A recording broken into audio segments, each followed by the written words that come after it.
Welcome back or welcome to Grateful and Full of Greatness. I'm your host, Mark Glicini.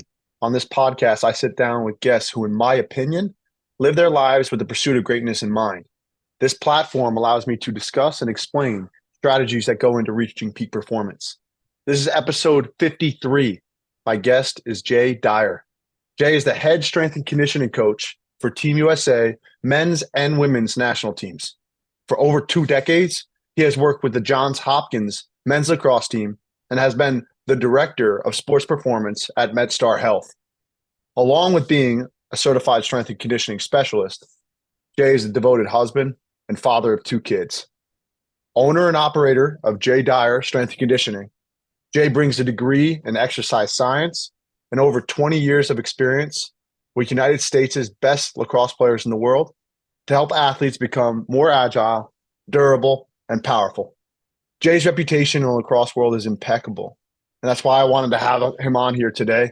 And the results that he gets with professional athletes, world champions, and America's elite collegiate teams speak for themselves.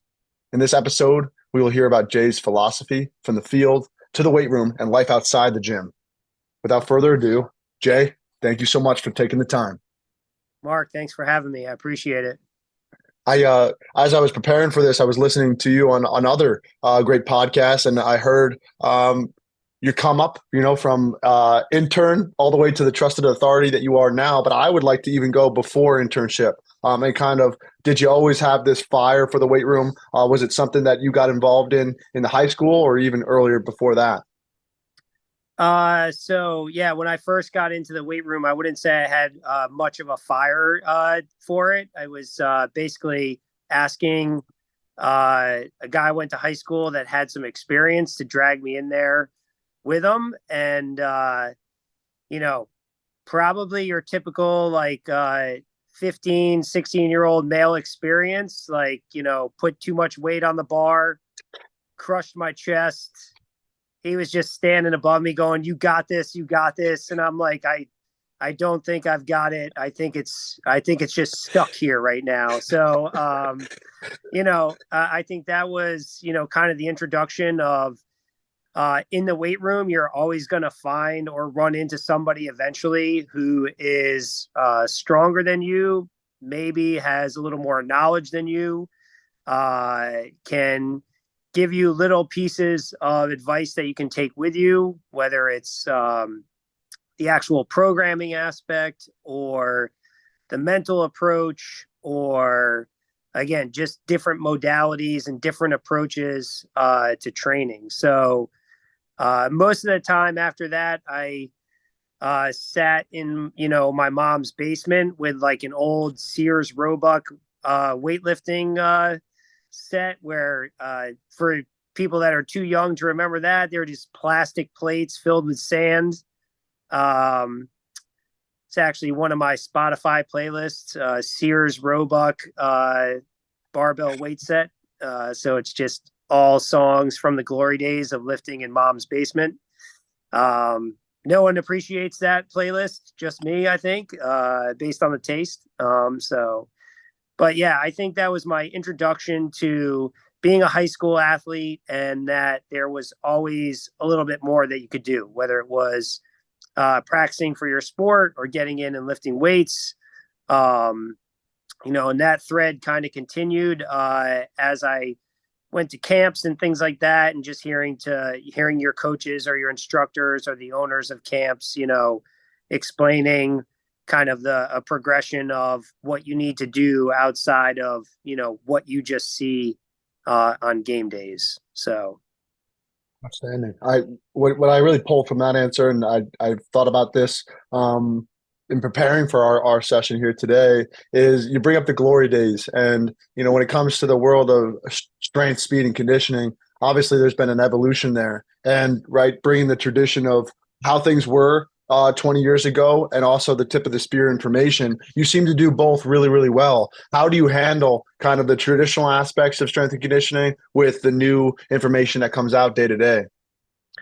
So I think you have to have a little bit of a split personality, right? There's got to be a little bit of meathead in there somewhere.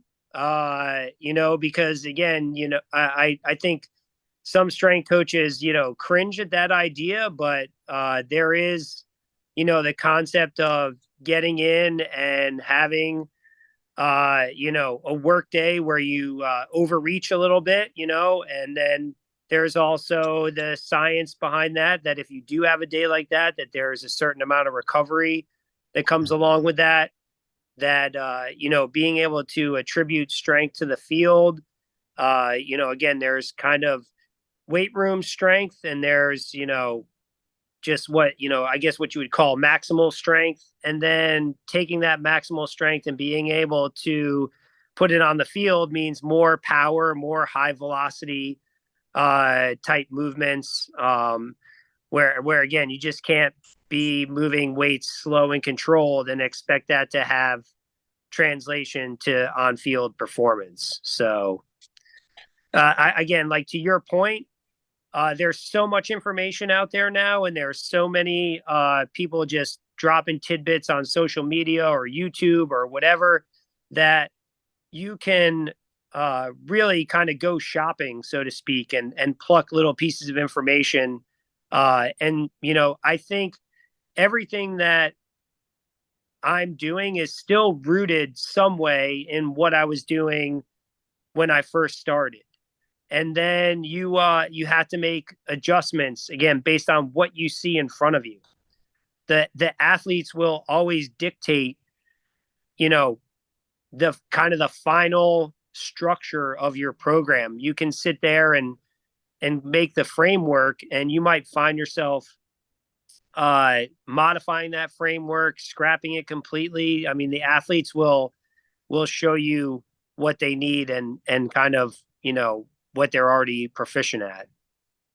The idea that comes to mind, Jay, is that nobody will work as hard as you towards the goals you set for them. And I love how you have that aspect of listening to the athletes on the sports psychology front. If I'm working with a client, I can't say this is what we're doing today. This is what you should care about, right? It has to be a lot of listening, and I think that gets lost in the translation of coaching. At least many people take that managerial aspect to that heart. There is that aspect of, I guess, how you put it, a little bit of meathead. This is what we're doing. Grind through it. But then it's also that listening aspect that I think gets lost. Is that something that you would agree with?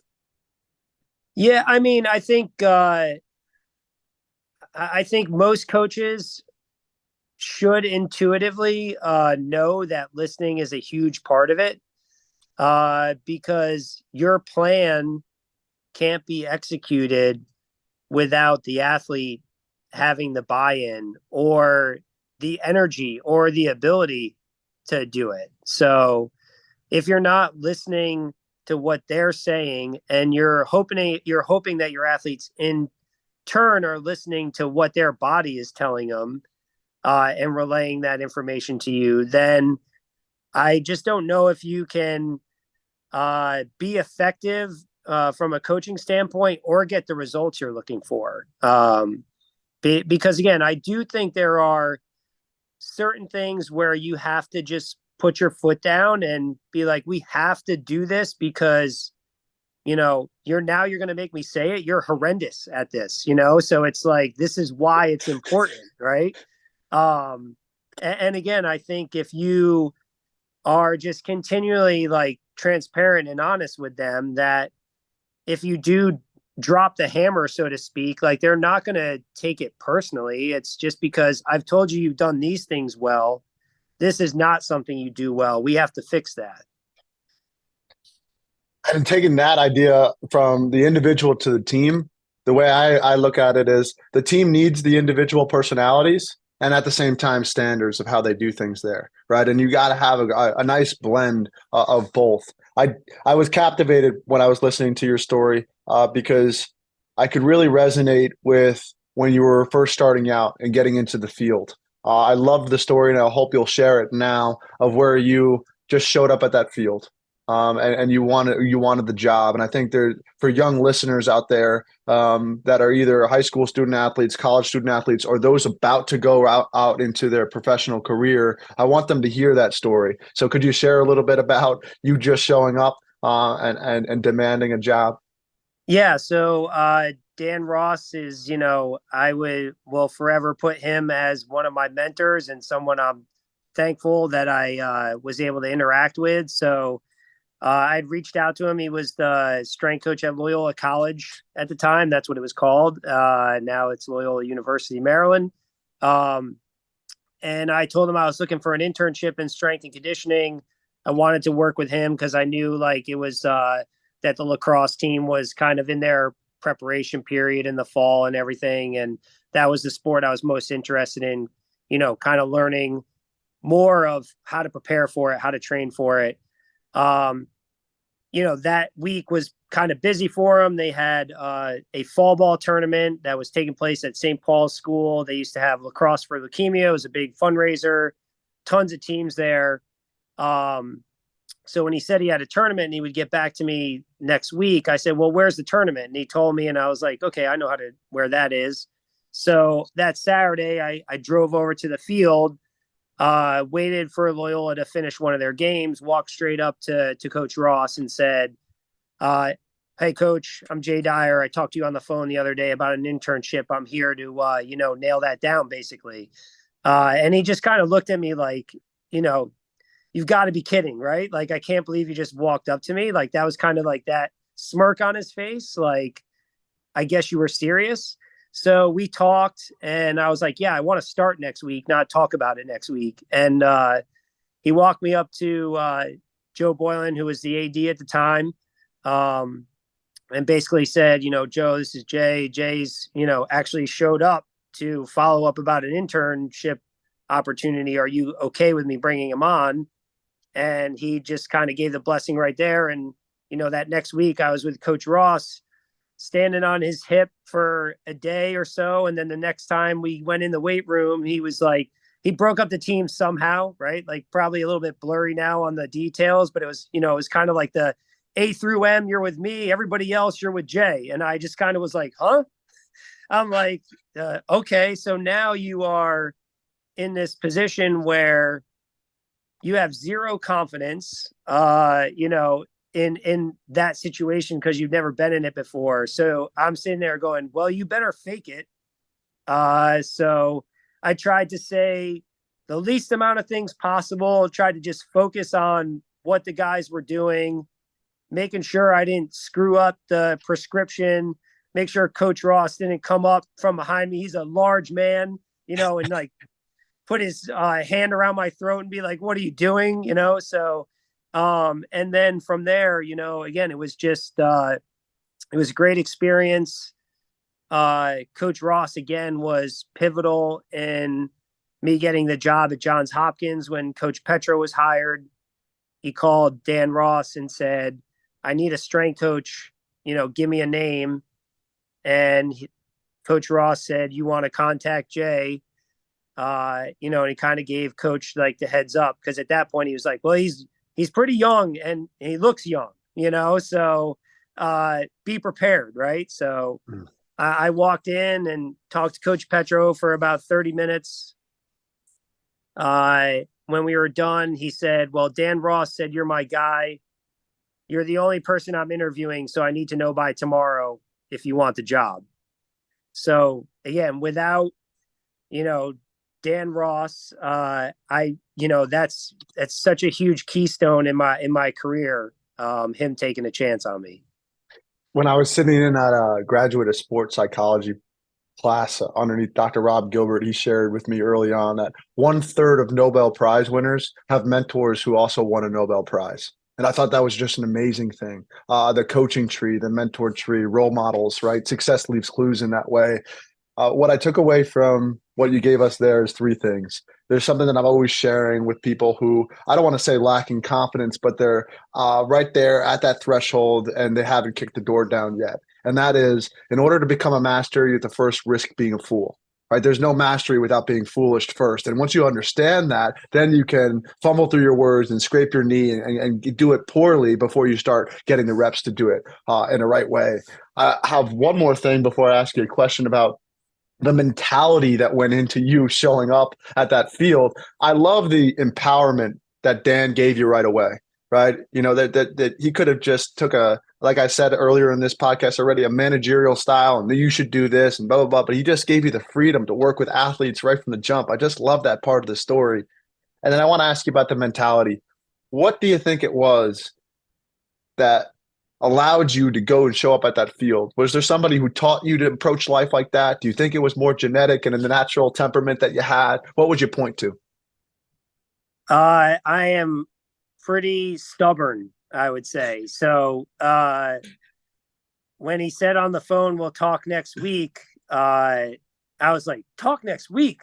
Are you joking? Right? Like, no, like and I just remember like, telling my, who was going, my wife at the time, I was like, I'm just driving over there. I'm like, what's he going to do? Like, the worst thing he can do is say, why are you here? Like, I can't talk to you right now. I told you next week.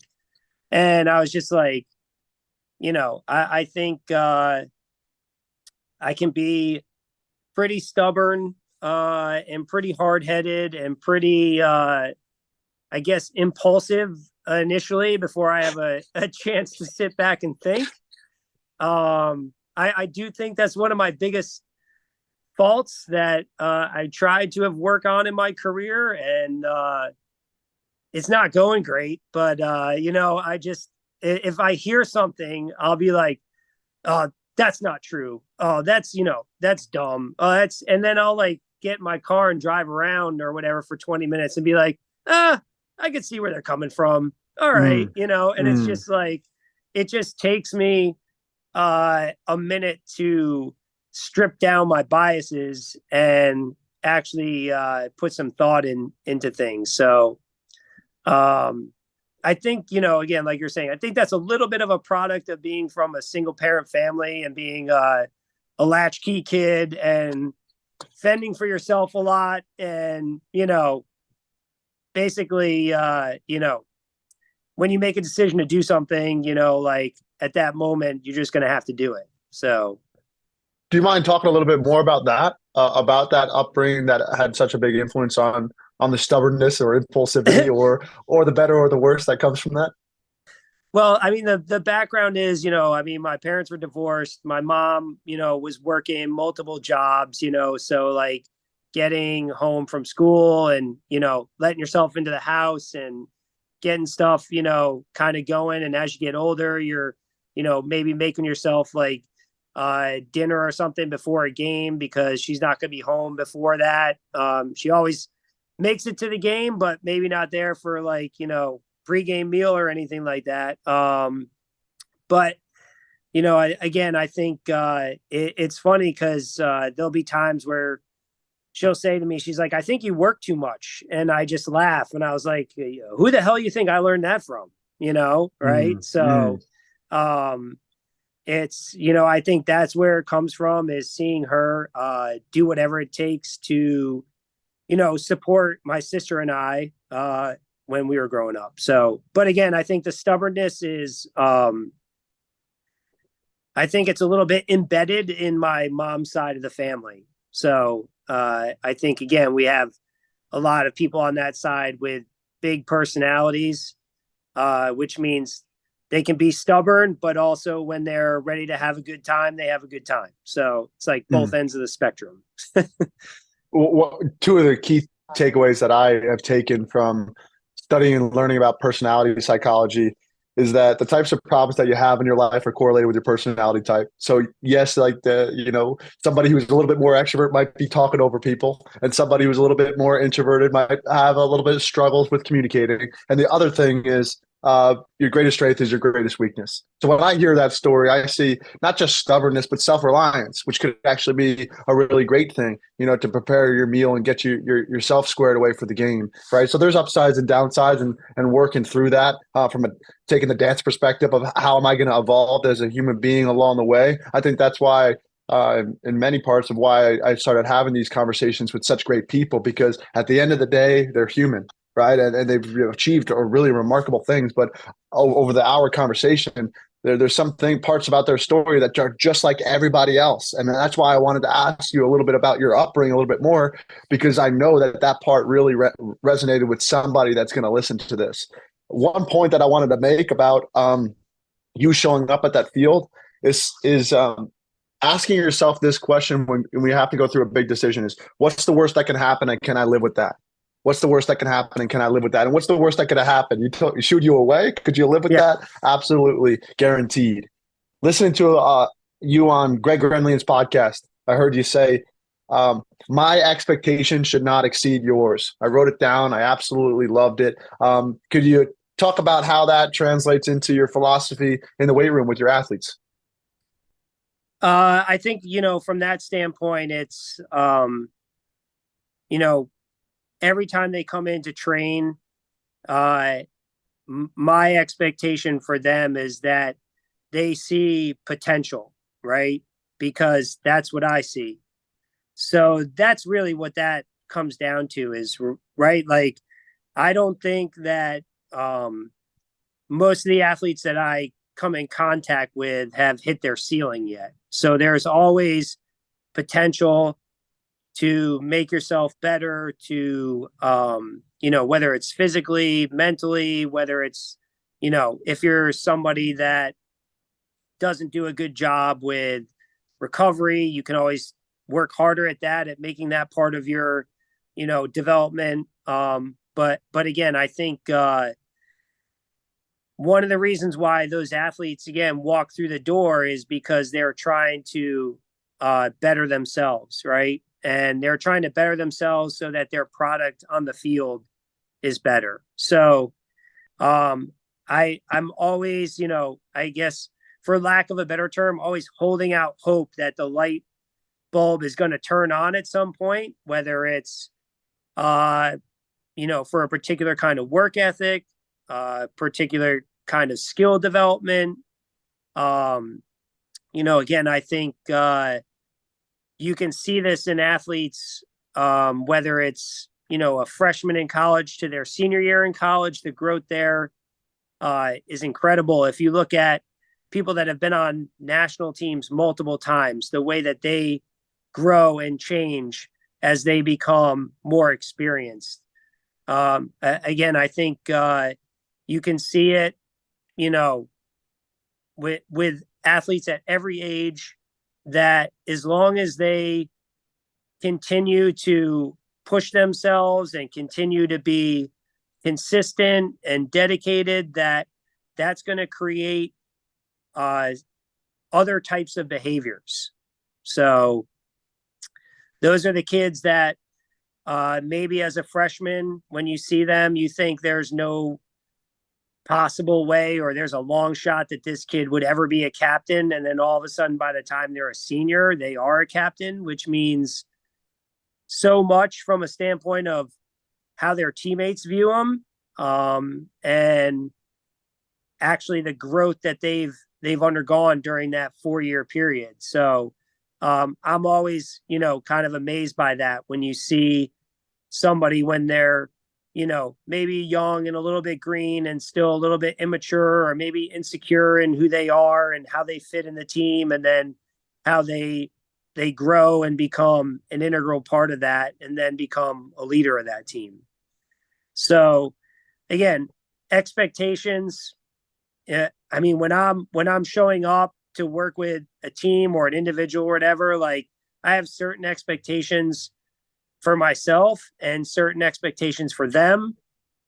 And, that should be a synergistic, time where everybody's, kind of meeting their expectations in regards to, you expect a certain level of performance from me in regards to teaching, coaching, whatever it may be. And I have a certain expectation of you for your energy, your focus, your execution, your ability to bring that out of other people. Again, I think something that I want to try and accomplish on a daily basis is get the athletes to coach themselves and coach their teammates. I can't sit there and, I think it's such like an ego thing if you think you have to hold their hand all the time and lead them through, that they couldn't possibly do it without you, right? I think that I could pick, a group of guys in a particular team and say, I'm just going to watch today.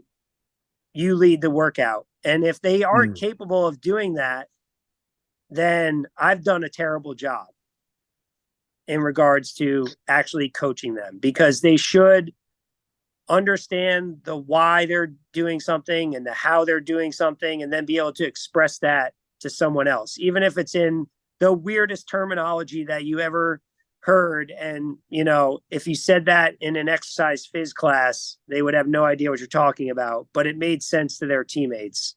That's kind of the goal. Again, that's an expectation too. Like, you can't just show up and lift weights. You can't just show up and run sprints. You have to be able to pick things out of what you're doing, what you see your teammates doing, and make suggestions, make adjustments, or at least get it started. I think the true leader's ultimate goal has to be the group of individuals, and I'm paraphrasing from a quote where the team says we've done it ourselves, right? Rather we didn't need the leader, and I think that's a true leader's ultimate goal. If you're doing it the right way, it's like more of a question or a conversation about humility over ego. What came to mind right from the beginning of your answer, how you said that you see the potential in them. I had this. One of my best buddies, he's a top 1% Ironman athlete, and he shared this idea with me that Abe Lincoln once said, which said, I had a best friend who believed in me and I didn't have the heart to let him down. And I love that you instill that belief in the players right away. And they're so important, taking a sports psychology approach. It's called the Pygmalion effect. So the beliefs and actions you have about others, they start to cultivate those beliefs and actions about themselves, and it becomes a positive feedback loop, which is a really amazing thing. I do want to ask you a question about it, though, and that would be, I've heard different philosophies, such as, and I'm going on the thread that you gave us, holding out hope that they'll pick up. How do you know when to move on because you're just spinning your wheels with some individuals, versus hold out that hope? Because what I've heard is that it's sometimes better to squeeze the most out of the people that actually want more rather than trying to save them all. So what would you say about that? I think it takes a really long time for me to dismiss the idea that you're not savable, so to speak. So, and that just comes from personal experiences with athletes. Again, like 1 year, if you're with them for 4 years or 8 years or 12 years, whatever it may be, they're likely, there's going to be athletes you work with. It's likely that one of those years is a wash. You got nothing out of them. They didn't want to give you anything. You slam your head against the wall.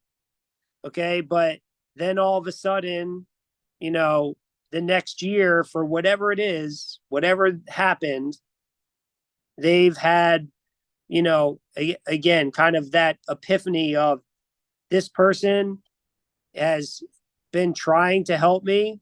Maybe I should start listening. Maybe I should start enacting some of the things that they're doing. I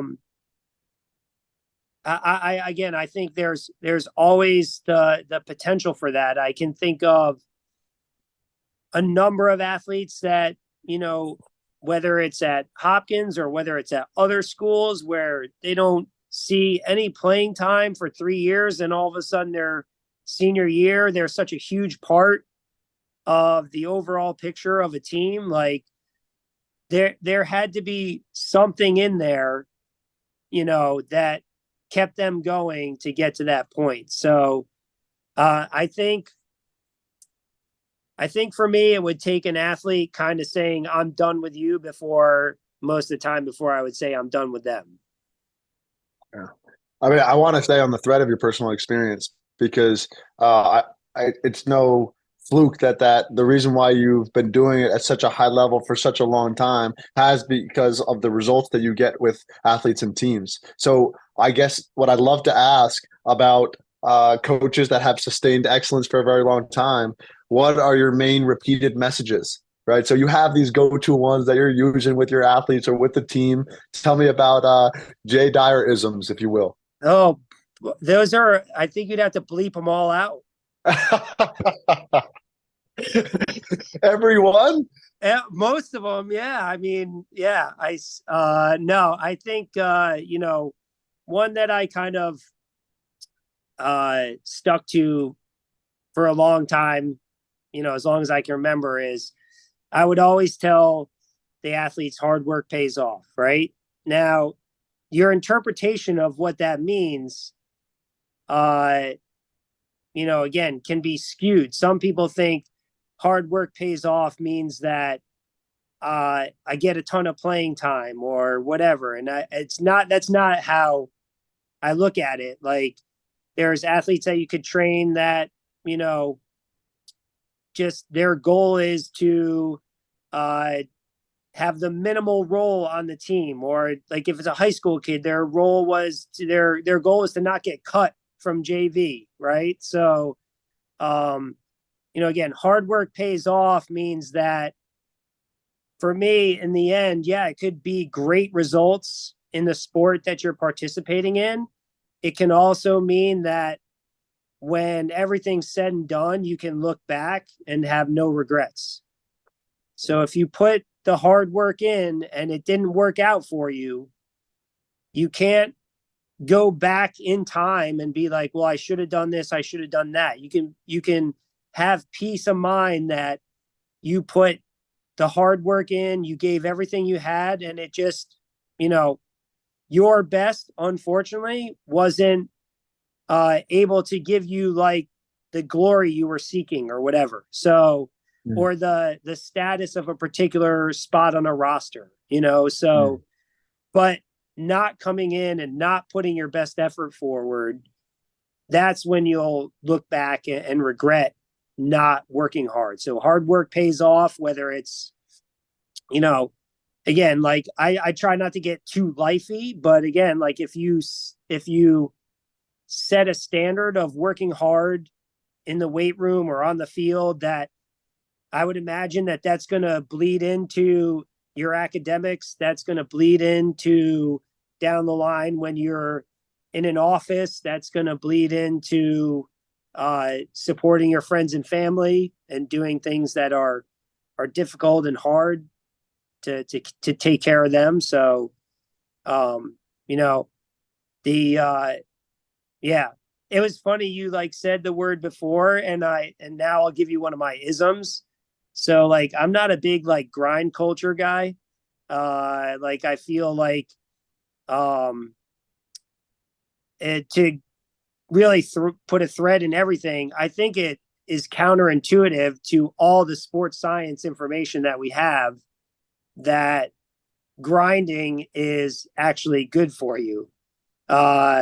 So I always tell people, I'm like, the only thing I want ground down is coffee beans. I don't want my athletes ground down. I want them to feel like, when the time comes that they're ready to run on the field with their, take any cliche you want. Your hair's on fire. You're ready to like, basically, you know, give your best. You feel great. You're energetic. You feel strong. You feel resilient. You have confidence. You're well rested. So that's, again, one of those things where I understand why people say it. It's just like it can be construed the wrong way, especially when you talk about, again, all the sports science that we have about uh, managing the load of your athletes and, making great decisions in regards to your programming and how you implement it so that you can get the best results out of your athletes. Um, you know, Outside of that, I think I don't really have many isms, you know. Well, I'll say this, Jay. Not it doesn't necessarily have to be the quotes or the words that you say. It's obvious to me your leadership by example. I I too am not all about the grind culture, and the word that comes to mind for me is consistency over everything, right? Because if you can be consistent, then you won't have to grind. I think the lack of consistency is this desire to make up for it through a huge grind. I mean, 40 to 90 minutes a day, if you're on board with that, is really what can lead to remarkable results in a very long term.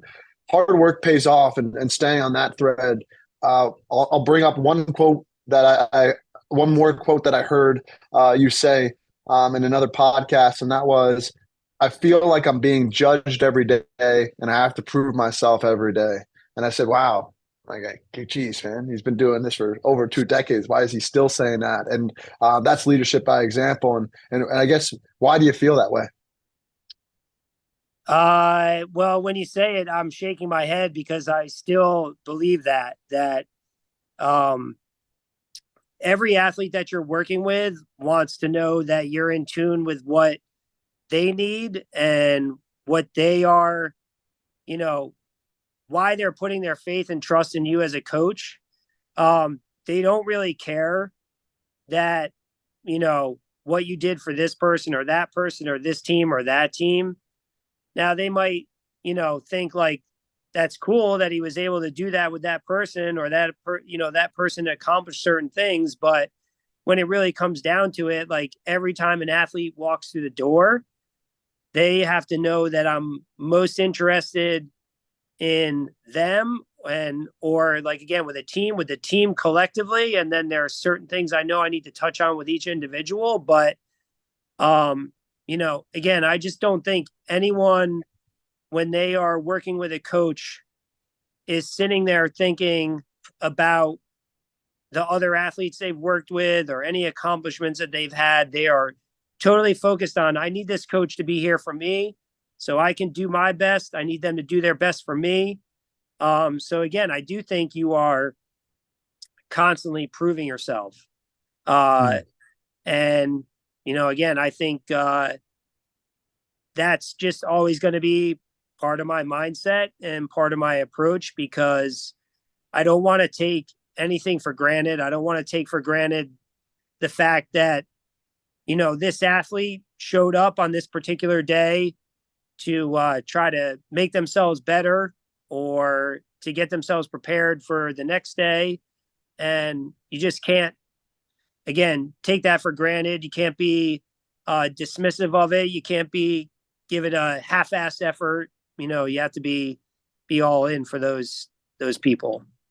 We talked about it earlier, Jay, how, the strengths and the weaknesses are the same. When I heard you say it, I was like, wow, that's amazing.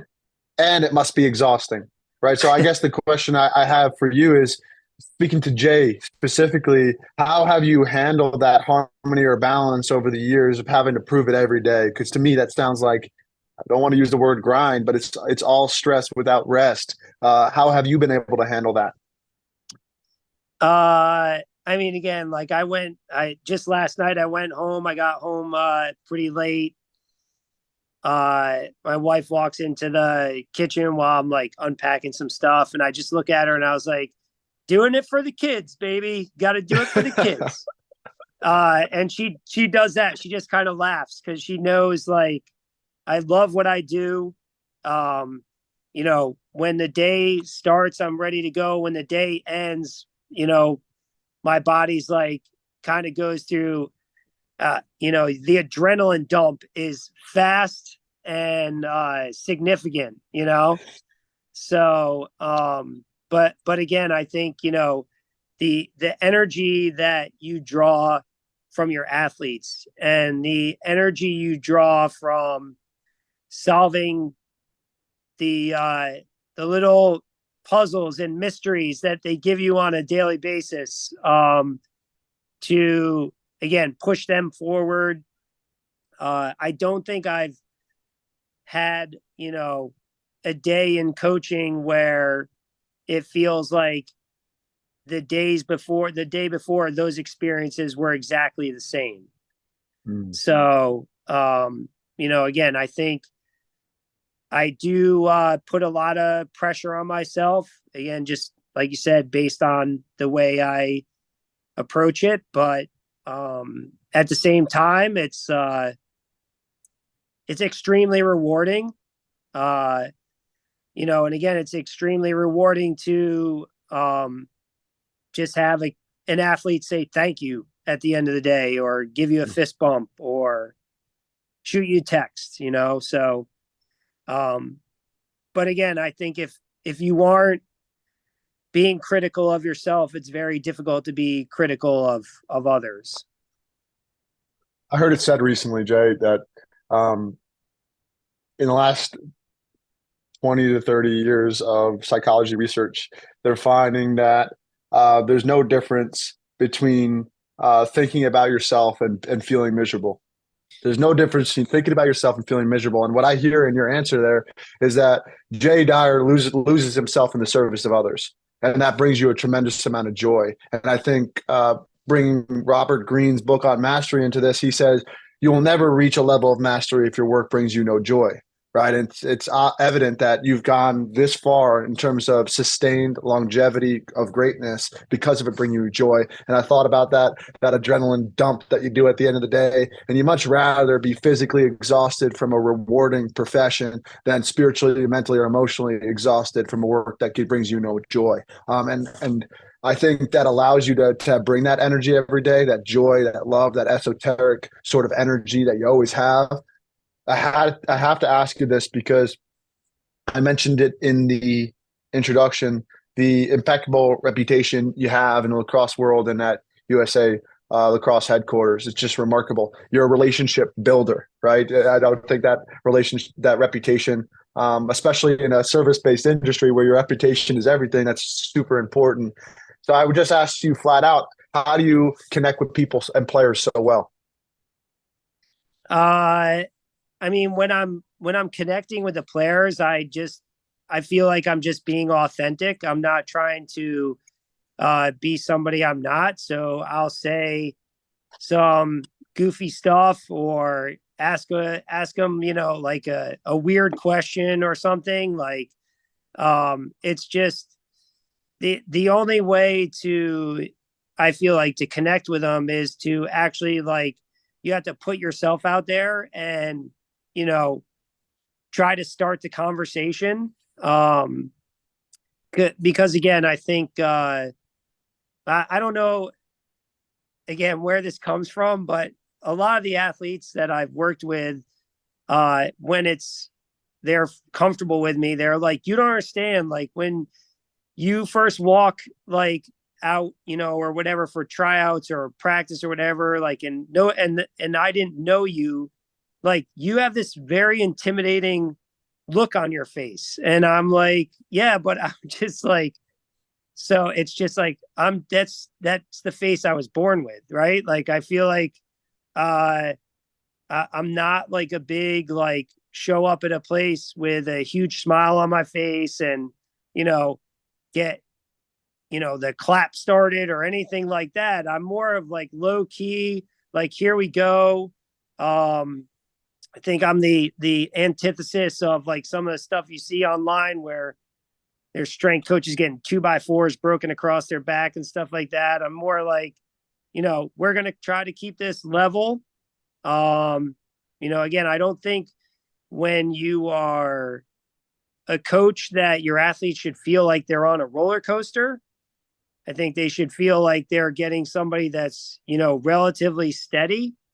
So if you have to emphasize a point, that when you do have to, whether it's raise your voice or become more demonstrative, that there's an effect to that. So if you're always, I mean, I drink a lot of coffee, but if you're always acting like you're on, a caffeine high and out of control, I think that makes you less approachable. Right. If you have a little more settling demeanor, and, again, I think, like I said, you're just basically trying to start conversation. You are pretty level and even keeled. I think it's much easier for an athlete to reciprocate a response, or to, just laugh at your stupid question or laugh at your stupid statement, or, be completely thrown off by a song that you have, that you're playing in the weight room or whatever, So again, I think, I would say, I would classify myself as an introvert, and I force myself when I'm coaching to be more of an extrovert, to be the person that initiates the conversation and try to initiate the connection. Uh, if I know what school they're at or somebody else that's on their team or whatever, just making, some type of question or comment or whatever to see if I can get things started. Leading with communication. I love that. And I didn't even ask you about mental performance training or anything like that. And you brought up level, even keel, steady. And you're just getting me all excited over here. What I take away from your answer is the asking questions and leading with communication right away to make sure you make that connection. When Doc Gilbert, the man I brought up earlier, helps people with their public speaking, he says, you shouldn't be serious, and you shouldn't be fun.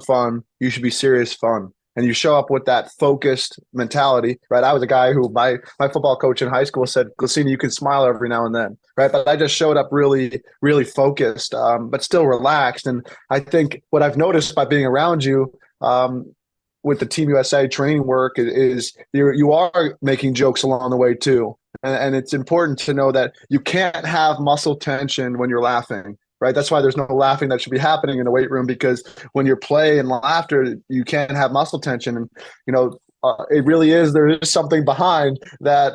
World peace could come from more comedians, right? And because people can't have their fists up and be laughing at the same time. And I think it takes that back and forth of serious and fun. And I guess the last point that I want to make is the difference between special and important for athletes that might be listening. And the work that we do every day is not special, it's important. If you want roller coasters, go to Six Flags, right? What we do yesterday is what we're going to do today, which we're going to do tomorrow. And then sometimes it's going to be in championship games. And I think you can sync to your levels of training if it's important, not special. I do want to ask you a little bit about the roller coaster, though, of Jay Dyer's life. You've been in the career for a very long time. You've seen it diagnostically with a lot of great athletes, the highs and lows of winning and losing. Could I ask you about the highlight and low light? Anything that really comes to mind and sticks out in your story in strength and conditioning? Wow. I mean, there's a lot of things that are, when you look at it on paper, people would say, well, that must have been a highlight.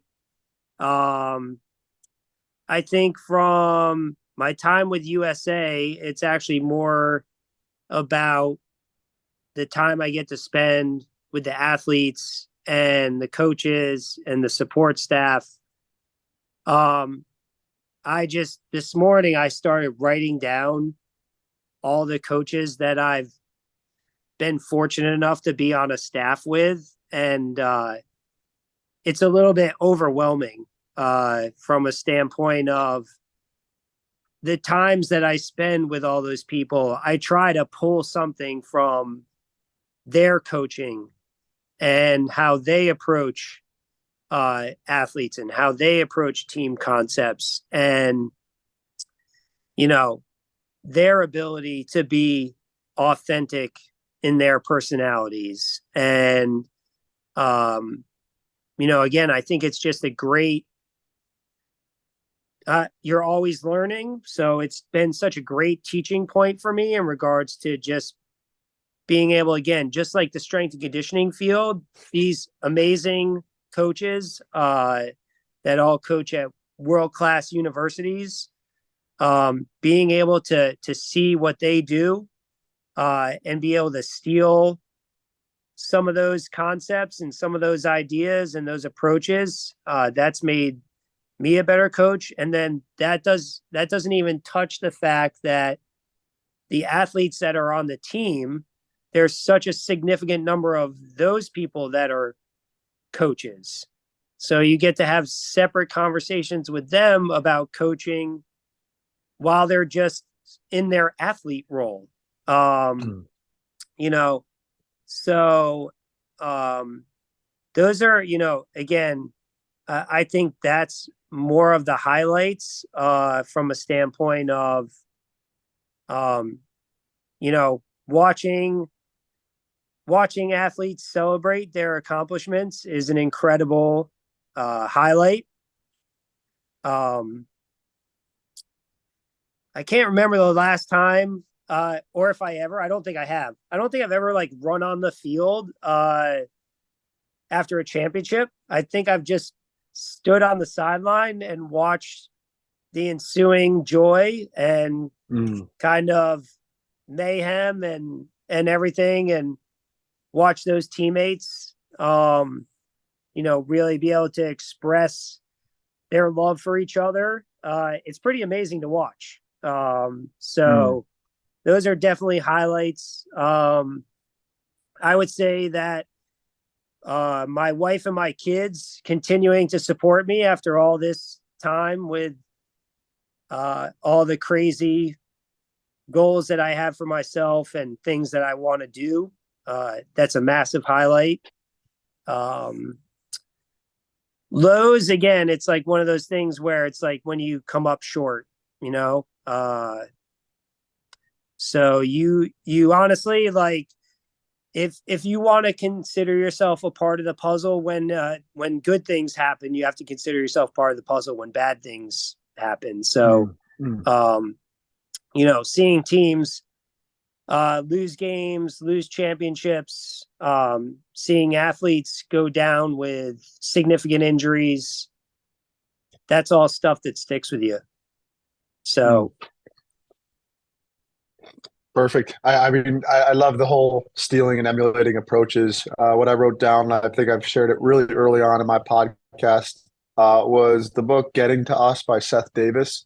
Seth Davis, I had the chance to sit down with great coaches, introverted, extroverted. I actually brought it up. I met Jim Boheim in person at Syracuse basketball just the other week. And I said, I read about you and Getting to Us. And, he has an interesting story, much more introverted guy, but every coach has their own temperament and philosophy and story that they bring to be authentic. And the main ethos of that book of Getting to Us is every coach should be peak, P-E-A-K, for persistent, empathetic, authentic, and knowledgeable. Right. And if you really want an athlete to listen to you, you better have all four. It doesn't matter what personality you have, but you better have those four things. And that's really what I took away, because the main reason I love this podcast is because I get to sit down with people who are extremely knowledgeable, extremely authentic, have attained such a high summit of success, and are yet looking back and say, it's because of Dan Roth. It's because of this. I sit down.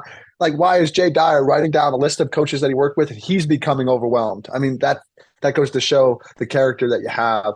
So in working with all those athletes, I wanted to ask you a quick hitter, which is, and this is going to be hard for you, who is or was the hardest working athlete you've ever trained and why? Wow. I don't know if I'm allowed to answer that question. I'll move on if that's all right, if you want me to.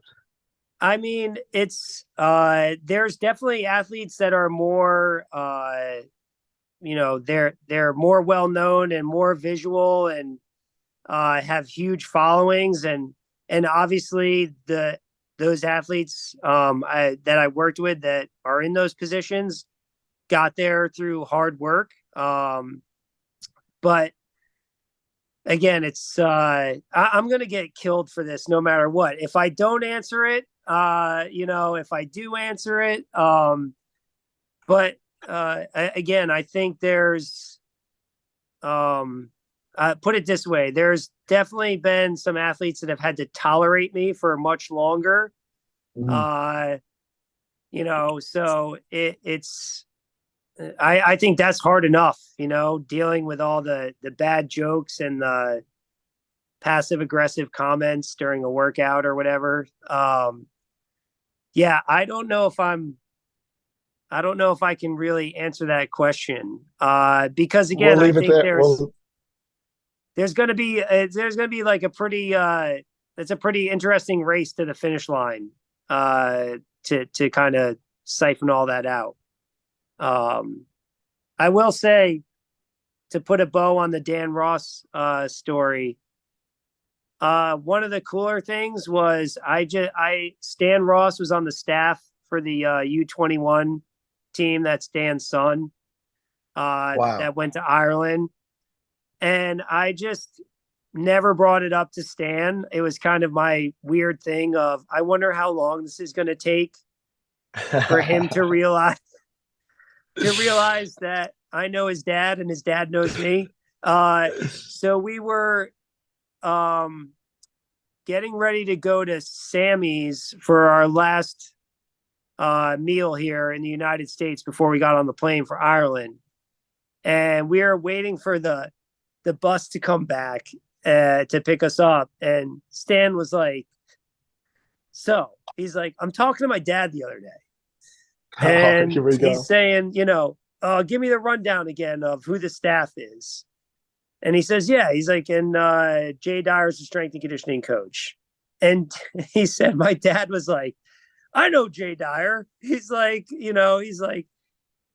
interned with me. And like, Stan was just like, how come you never said anything? And I was just like, I just wanted to see how long it was going to take for everyone to put the pieces together. I was like, this is much better, now that you know me a little bit better, that you're kind of like taken aback by the idea that your dad was so influential in, my career, as opposed to me just Mhm. walking up to him the first day I met him and being like, hey, Stan, your dad's like, a huge part of my career. He gave me an intern, and he would have just been like, yeah, like, again, like that's kind of like, oh, cool, you know, but Right. Yeah. spending enough time with him and he and I creating like our own relationship, and then that piece coming out, I felt it was like a much cooler experience. I mean, Jay, I love the relationship you have with your ego, right? You're not like puffing chest. It's not about you, and I think that really resonates. I already knew that about you, but it's coming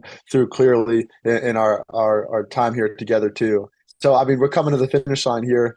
I love that you brought Dan Ross back up because one of the questions I wanted to ask you is what's the same and what's different about Jay Dyer, and what I would turn it into is more of asking you to give advice to a young strength coach or somebody starting out in their career, because inside of that answer of what you know now that you wish you knew when you were walking through that door with Dan Ross for the very first time. So, I mean, again, like I had a month after I graduated, I had passed my certification through NSCA, and I have my college degree. I'm a certified strength coach. I'm young. I know it all. Like, this is not that hard, right? Like, pick stuff up, put it down. How hard can this be, right? Like, so Mm-hmm. um for young strength coaches, they probably get so sick of hearing this from like the grizzled vets, but having an understanding of like that what you know at this moment is, I'll use one of my favorite analogies. You're swimming in the baby pool right now. You haven't even made it to the diving well, right? Like you have to just keep looking for information, searching out, you know, the information from people that are a lot more experienced than you. As much as it may pain you to admit, they're probably a lot smarter than you because of that experience. And just always looking for information that excites you, training methods that excite you, and then, not necessarily implementing them the minute you read about it, but taking the time to, you know, put those into practice with yourself. I feel like that was a big part of my development. Was I never asked my athletes to do anything that I hadn't done, and I didn't just do it one time, right? Like I went through, I programmed it for myself, and I did these things to see, you know, again, the results I get may not be what those athletes get, but I had to know what the struggle was of how you're learning it, how it feels, you know, like how quickly you might pick something up, or how you might struggle with it. And it takes a lot of reps, more reps than you ever thought to be able to grasp the concept. Because when an athlete starts struggling with something, you have to be able to empathize with that struggle, right? Like you have to say, oh, I had that problem when I tried to learn, or like, oh, this athlete that I worked with last year had the same issue and this is how we solved it. Let's try that and see if that works for you. Because again, like I think I am still interacting with people personally and also consuming information on a daily basis where it still makes you kind of tilt your head going, oh, I wonder if that works. I wonder how good that is, you know? Yeah. So, you know, the things that have changed for me is I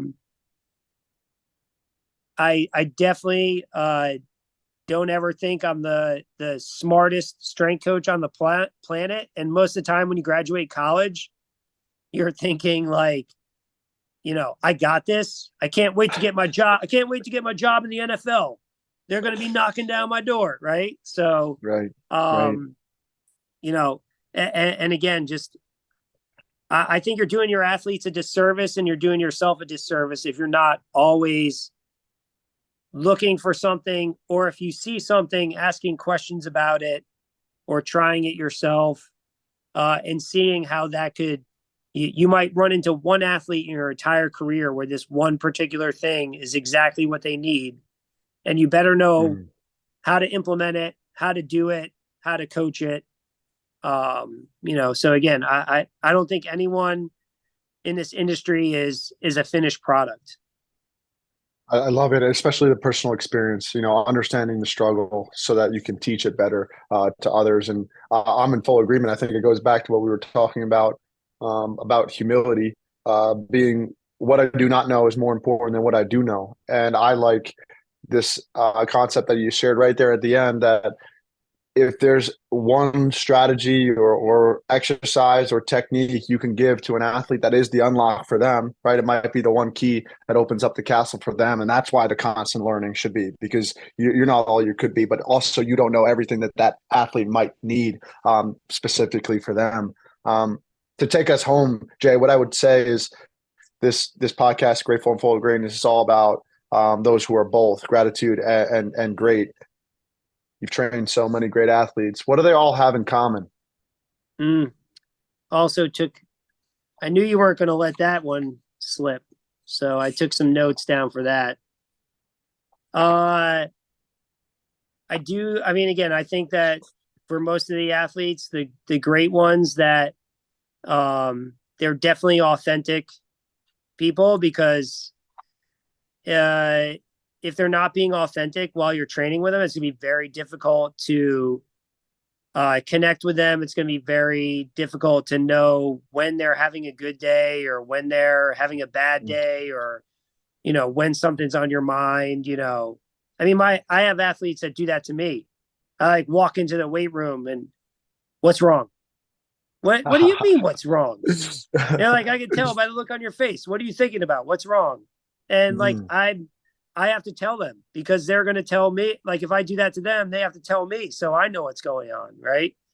And it could be something extremely minor, or it could be something that you're like, you know, I need to say this out loud so I can stop thinking about it, so I can focus on you. Right. I think they all better have a sense of humor, you know, because again, you are going to,